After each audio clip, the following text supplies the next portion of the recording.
but I am doing God's work now, and that is all I am doing. But I am doing God's work now, and that is all I am doing. Or the worst comes, and I am prepared to handle that as well. So, did Chyna McClain really get blackballed by the industry for refusing to join the Illuminati? If you've been keeping up with Chyna, you already know she's been very vocal about the dark side of Hollywood and how celebrities are allegedly pressured into doing things they never signed up for, all in exchange for fame and a bigger paycheck. And interestingly enough, Katt Williams also tried to warn us about this. But he was blackballed and labeled crazy by the industry, just like they did to Chyna. This stuff is not a game. There is a reason why you see people dressed up as Satan. Not just a subtle nod, not Satan slipping himself in quietly, no. Full-on visuals. People dressed as demons, sporting upside-down crosses and pentagrams on their clothes, and everyone just laughs it off like it's ironic or edgy. But there is a reason the entertainment industry keeps pushing that imagery.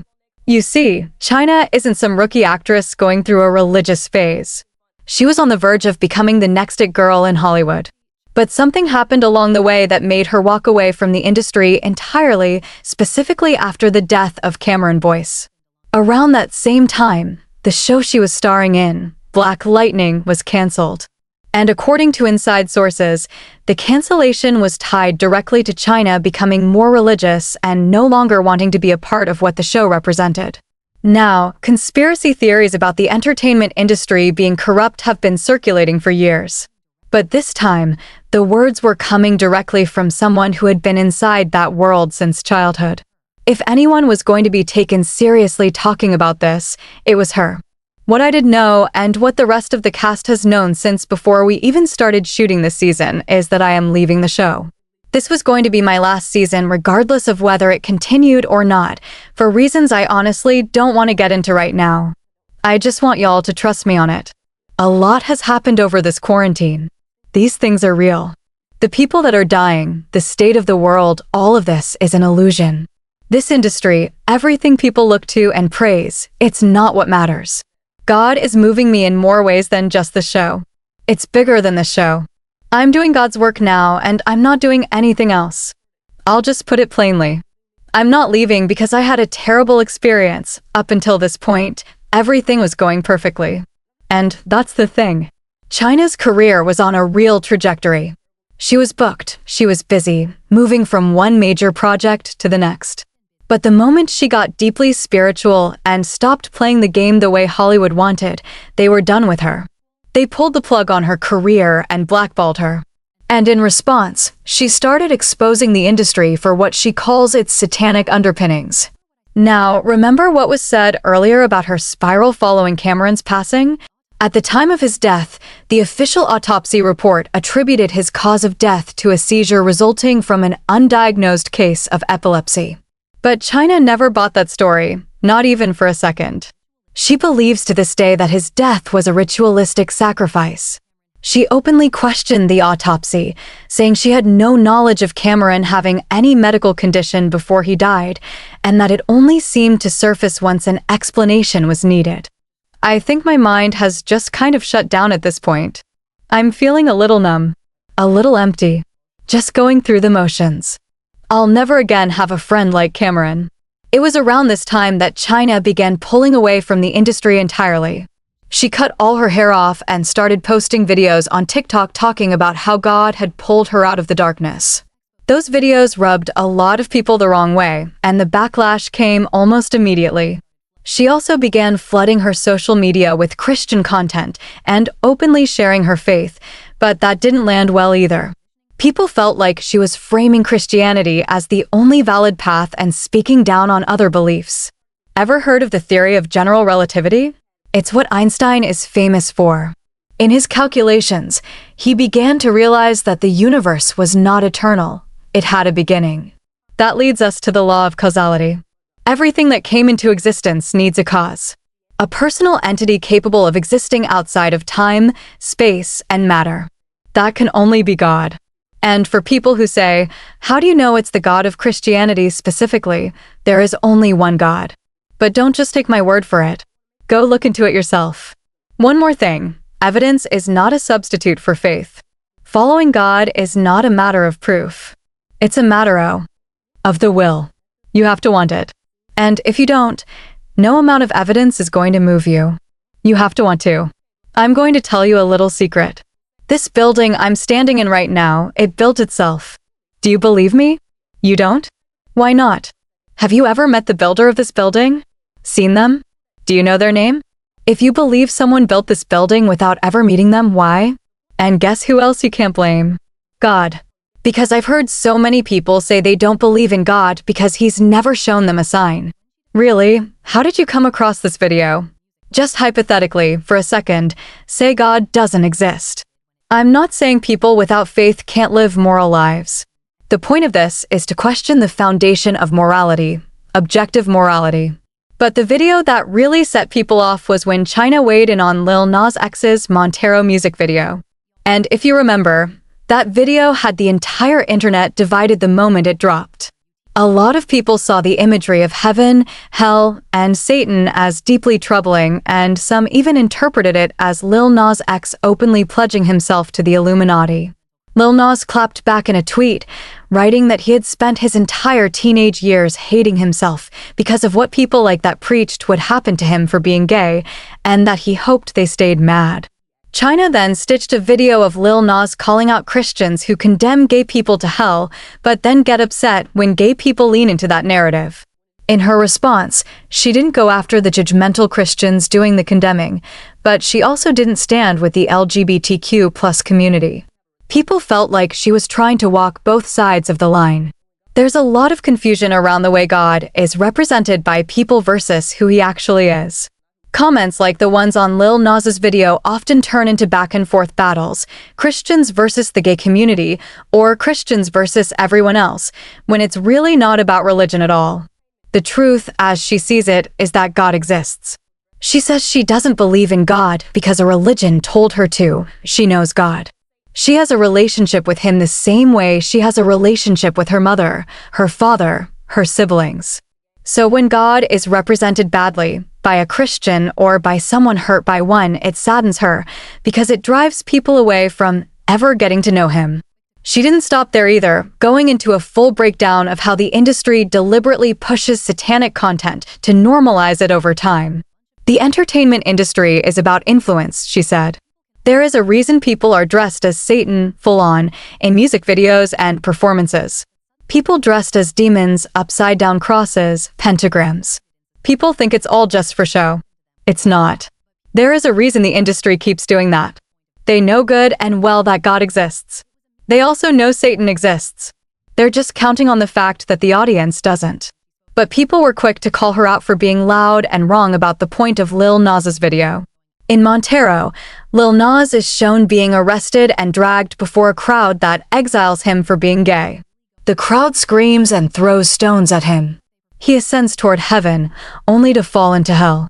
The video is a depiction of how gay people are treated in society and what they are told will happen to them when they die. It wasn't a celebration of Satan. It was a mirror held up to the people doing the condemning.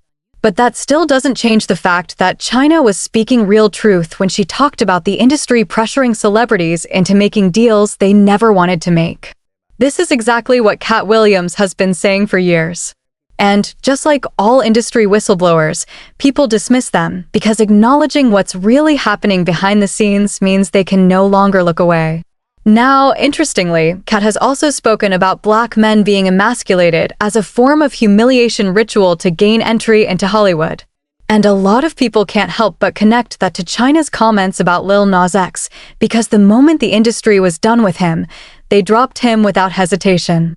Last we heard, he was walking the streets of Hollywood in a visibly deteriorated state. You don't have to worry about what people will say about you wearing a dress when there's already a long line of men before you who've done the same. I mean, you have to have boundaries. Limits you refuse to cross. Wow. I don't think anyone saw this one coming. No one in Hollywood has any memory of going to a sold-out Kevin Hart show. Have we ever heard of a comedian who came to LA and in his first year had his own sitcom on network television and his own movie? No, not before him and not since. What do you think a plant is?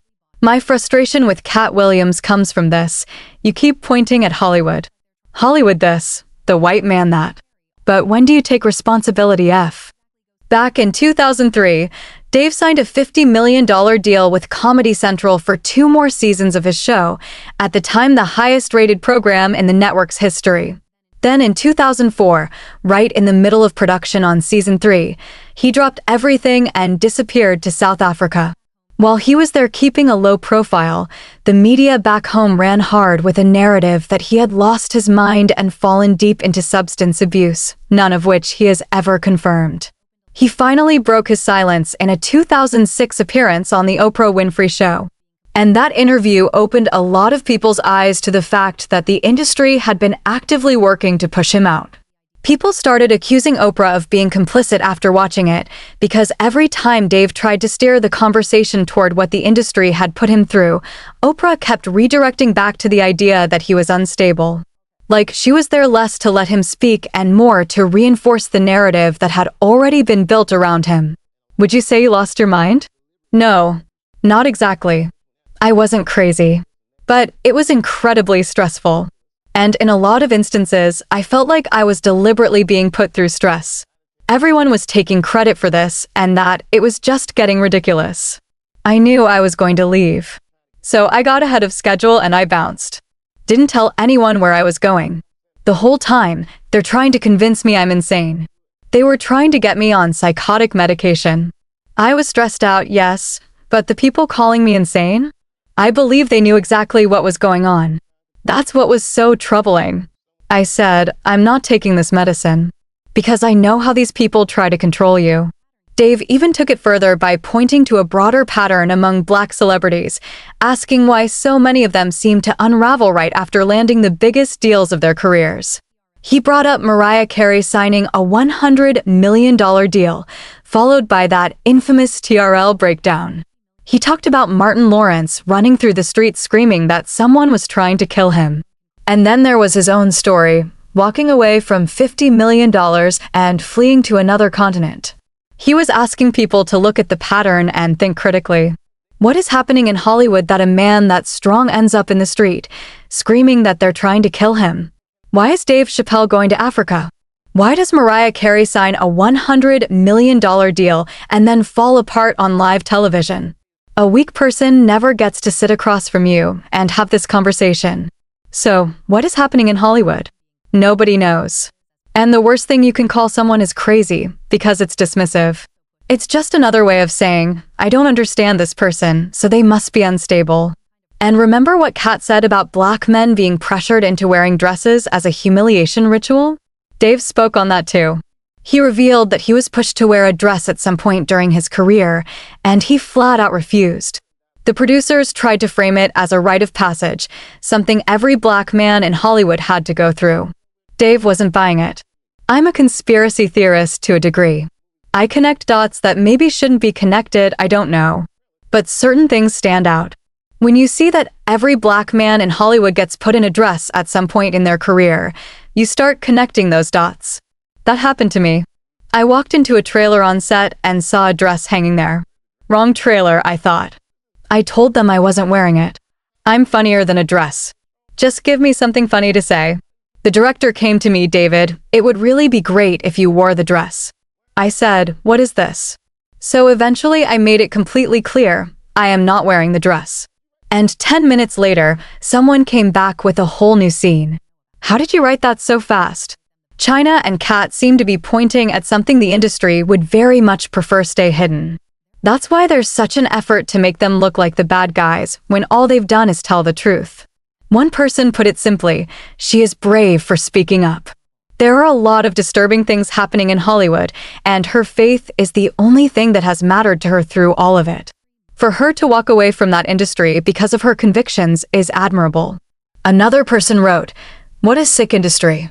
It needs a complete overhaul, and the people who wield that kind of corrupt power need to be held accountable. Kudos to men like Katt Williams and Terrence Howard for their strength, courage, and integrity. Now I want to know what you think. What's your take on Chyna leaving the industry and speaking out the way she has? And what do you make of Katt Williams standing behind everything she said?